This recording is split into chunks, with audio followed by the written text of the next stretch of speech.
Assalamualaikum warahmatullahi wabarakatuh. Salam sejahtera bagi kita semua dan selamat siang adik-adikku di mana saja berada ya. Semoga adik-adik dan keluarga dan teman-teman adik-adik semua dan kita semualah gitu ya. Di mana saja pun berada, sehat walafiat, tidak kurang satu apa. Di masa pandemi itu kesehatan itu nomor satu ya. Your health is number one gitu ya. Adik-adik ya.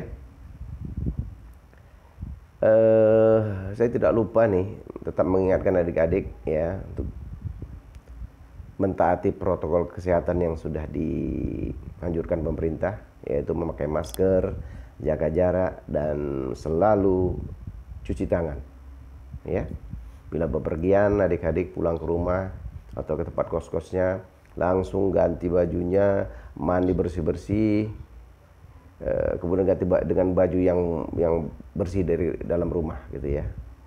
Kalau nggak sempat dicuci hari itu yang kotor, ya taruh di luar saja dulu, ya jangan dibawa masuk ke dalam, agar supaya rumah adik-adik atau tempat kosan adik-adik itu menjadi tempat yang steril. Jadikan rumah Anda area yang steril bagi kesehatan kita, kesehatan adik-adik sekalian ya, sehingga kita semua sehat gitu. Jadikan ada rumah Anda area yang steril gitu ya. Itu saja saya kira pesan-pesan dari saya ya adik-adik. Ini kita lanjut aja kepada materi perkuliahan kita hari ini. Ini ada permintaan dari adik-adik juga nih, teman adik-adik nih, Rahmat Hidayat ya. Katanya dia mau tahu apa yang dimaksud dengan hak privilege itu. Oke, saya coba jelaskan ini ya. Pada video sebelumnya kita kan ada juga cerita masalah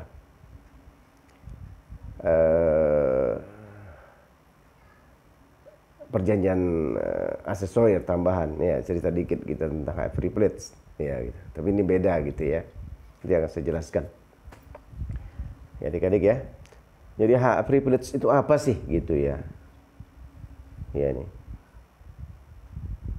Hak privilege itu ini undang-undang yang ngomong nih adik-adik. Undang-undang yang memberikan hak itu, hak privilege atau hak istimewa gitu kepada kreditur. Kan kalau utang piutang itu kan ada dua, debitur, kreditur gitu ya. Debitur itu yang berutang. Sedangkan kreditur itu yang mempunyai piutang ya, atau yang punya uang gitulah bahasa awamnya ya. Yang punya uang itu namanya kreditur, yang meminjam uang namanya debitur gitu. Jadi pasal 1134 BW atau Berhelak Wetbook atau Kitab Undang-Undang Hukum Perdata itu ngomong ini ya, hak privilege atau hak didahulukan untuk menerima pembayaran ya. Seorang kreditur mempunyai hak privilege atau hak yang didahulukan atau untuk menerima pembayaran lebih dulu gitu dari kreditur-kreditur lainnya itu ya. Ya, undang-undang yang ngomong itu gitu. Jadi ketetapan undang-undang gitu ya. Jadi kalau misalnya si debitur pailit, bangkrut ya kan, kemudian barang-barangnya disita oleh pengadilan ya, kita anggap sudah inkrah keputusannya gitu ya, dilelang, disita, dilelang, kemudian si kreditur tadi mendapat hak privilege untuk mendapat pembayaran lebih dulu. Jadi kreditur yang pertama lah yang mendapat hak privilege gitu ya. Nah, setelah itu terbayar baru kreditur nomor 2, ketiga, keempat gitu urutannya gitu ya. Itu undang-undang menyebutkan seperti itu gitu. Ya. Ya, adik-adik ya. Misalnya perusahaannya bangkrut gitu ya, atau pailit. Ya, dia nggak mampu bayar ya, maka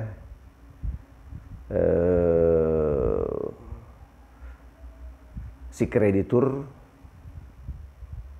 mempunyai hak privilege sesuai dengan urutannya gitu ya. Nah, ya undang-undang memprotek seperti itu agar supaya apa? Seorang kreditur itu mempunyai jaminan lah terhadap utang piutang yang dilakukan gitu. Ya kan? Masa si debitur kolaps perusahaannya atau bangkrut yang menanggung kreditur gitu ya kan. Ya kan cuma meminjamkan uang gitu ya, walaupun memang ada interestnya gitu ya. Ya pasti kalau ada utang piutang mungkin ada bunganya gitu ya. Gitu ya. Atau ada benefit-benefit lain yang diberikan oleh debitur gitu ya. Gitu. Tapi dia tidak menanamkan modalnya kan gitu, nggak seperti di PT ya atau di CP gitu yang memang dia menanamkan modalnya gitu. Kalau menanamkan modalnya ya otomatis kalau perusahaan rugi dan bangkrut dia menanggung kerugian. Ini kan nggak, dia meminjamkan uang gitu ya, memberikan piutang kepada debitur gitu ya. Jadi undang-undang memprotek itu kan dianggap satu keadilan bagi pembuat undang-undang. Jadi ajas hukum itu kan salah satunya kan keadilan, kesetaraan gitu. Nanti ada tidak melanggar kesusilaan dan nama baik, ada ajas konsensualitas gitu ya. Banyak ajas-ajasnya. Jadi setiap undang-undang yang direfleksikan itu gitu, itu ada ajas-ajasnya gitu. Gitu ya. Enggak asal buat aja gitu, ada ajasnya gitu. Sehingga mencerminkan keadilan dia gitu. Kan adil kalau misalnya si kreditur mendapat pembayaran lebih dulu dari kreditur-kreditur yang lainnya apabila si debitur pilot. Dia yang pertama mensupport kan gitu. Yang kreditur pertama nih kan yang mensupport si debitur gitu kan, si kreditur ini yang perdana gitu ya, di dalam usaha si debitur gitu ya, gitu ya. Kan rasanya nggak adil kalau seandainya dia udah support ya kan yang pertama tapi nanti mendapat pembayaran yang nomor 10 misalnya gitu kan, nggak cocok gitu ya. Itu mungkin salah satu pemikiran dari pembuat undang-undang itu gitu. Jadi ajas keadilannya ada gitu. Dia yang memberikan pertama, dia memprotek duluan, dia memberikan pinjaman modal duluan bagi perusahaan itu ya. Kalau perusahaan itu maju kan si debitur ini kan berkembang gitu, happy dia kan. Tapi kalau dan si kreditur juga happy kan dibayar utangnya gitu. Baru dan beserta interestnya mungkin gitu ya, apa gitu kesepakatan mereka. Ya. Sedangkan kalau misalnya bangkrut atau pilot, masa si debitur ikut-ikutan rugi, dia kan tidak menanamkan modalnya gitu. Ya kan? Kan bisa saja dia tidak memberikan hutangnya kepada si debitur gitu ya. Mungkin ada kedekatan atau apa gitu ya. Itu ya. Jadi ajas keadilan dari situ gitu. Iya. Jadi itu hanya pada barang-barang bergerak saja di adik-adik yang bukan diagunkan lah nama, yang dijual itu kan gitu ya. Ini nggak pakai agunan, pakai jaminan gitu di sini seperti di gadai tadi gitu. Kalau di gadai kan dia gadai barang bergerak misalnya pasal 1150 BW kan gitu, itu kan dia barang jaminan dari perjanjian pokoknya. Kalau gitu ya, ada perjanjian pokoknya dulu utang piutang, kemudian baru ada perjanjian asesoir namanya, perjanjian tambahannya, itu menjaminkan sepeda motornya lah si A yang berutang tadi kepada si B sebagai kreditur gitu.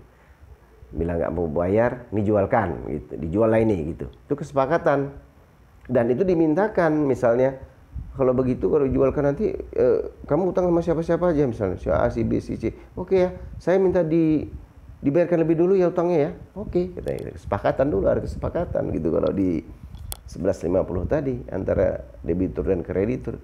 Kalau di sini enggak, 1134 BW dia automatically gitu undang-undang apa memberikan hak itu kepada kreditur yang pertama gitu. Dijanjikan atau tidak gitu, ada jaminan atau tidak, ada benda jaminan atau tidak gitu ya. Itu automatically undang-undang memberikannya. 1134 BW itu ngomong gitu ya. Kreditur mendapat pembayaran lebih dulu gitu ya, terhadap utang-utang si debitur. Misalnya tadi kalau misalnya bangkrut gitu ya, atau pailit. Dan itu tidak terbatas pada benda bergerak dan tidak bergerak ya, sama dengan di apa tadi di perjanjian asesuer tadi kan, bisa bergerak bisa tidak bergerak ya. Cuman sekarang kalau benda tidak bergerak itu kan sudah ada undang-undang yang baru ya, udah dikonversi ke undang-undang baru. Itu undang-undang UUPA namanya, Undang-Undang Pokok Agraria nomor 5 tahun 1960 ya gitu. Namanya pun sudah dirubah di situ kan, bukan hipotek lagi kalau di perdata hipotek. Kalau sini namanya bukan hipotek lah, namanya hak tanggungan gitu, hak tanggungan ya. Itu Anda bisa baca lah tentang hak tanggungan. Itu ada 3: hak milik yang bisa dijadikan hak tanggungan, hak guna usaha, hak guna bangunan gitu ya, bisa jadikan hak tanggungan ini. Anda baca di pasal 33, 35 dan 39 Undang-Undang Pokok Agraria ya. Gitu ya.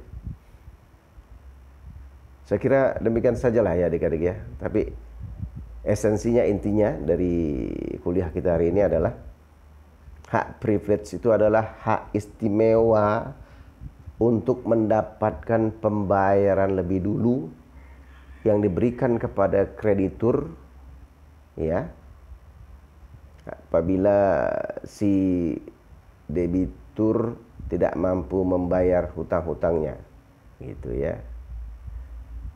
Misalnya barangnya dilelang gitu ya. Dan itu yang ngomong undang-undang itu 1134 BW tadi. Suatu hak yang diberikan oleh undang-undang, itulah bahasanya kan. Suatu hak yang diberikan oleh undang-undang kepada kreditur untuk mendapatkan pembayaran lebih dulu dari si debitur terhadap hutangnya gitu. Ya adik-adik, itulah intinya hak istimewa tadi. Hak istimewa untuk dapat pembayaran lebih dulu bagi kreditur terhadap utang-utang si debitur. Dan itu yang memberikan hak itu adalah undang-undang. Anda bisa cek di pasal 1134 BW atau berhalak wetbook atau kitab undang-undang hukum perdata. Oke? Saya kira begitu saja ya adik-adik ya. Kalau ada lebih dan kurang saya mohon maaf. Selamat siang adik-adikku semua di mana saja berada. Tetap happy, tetap semangat lah gitu menghadapi COVID-19 ini. Melawan pandemi atau melawan penyakit itu kita harus semangat kita. Karena semangat kita itu 50%, 50% sudah memberikan obat bagi kita. Kalau kita sakit lah misalnya gitu ya, kita sakit apalah gitu, entah demam atau sakit tipes atau apa, semangat kita untuk sehat itu udah 50% ya, 50% sebagai obat jadinya bagi kita. Makanya seorang dokter tuh memberikan advice itu ya, nasihat atau apa itu, dia memotivasi gitu. Nggak apa-apa itu kan sering gitu ya. Bapak sempat sembuh nih, badannya masih kuat, masih sehat nih ya gitu. Tuh adik-adik masih kuat, masih muda lagi nih kan gitu. Nggak ada itu, bisanya itu sembuh, nggak ada masalah itu, dikit aja nih gitu kan. Dokter kan memberikan apa ya, semangat gitu untuk memotivasi kita, jadi diri kita bisa cepat sembuh gitu.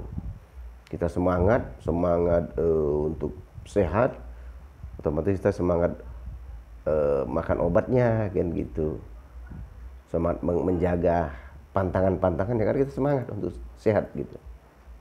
Adik-adik ya. Demikian saya kira ya pakarnya itu nanti Pak Dokter lah yang lebih ada. Ya. Tapi kira-kira begitulah ya. Demikian saya adik-adik sekalian. Moga-moga bermanfaat. Sekali lagi saya katakan lebih kurang saya mohon maaf kalau ada kesilapan dan kesalahan. Billahi taufiq wal hidayah. Assalamualaikum warahmatullahi wabarakatuh. Salam sejahtera bagi kita semua dan selamat siang.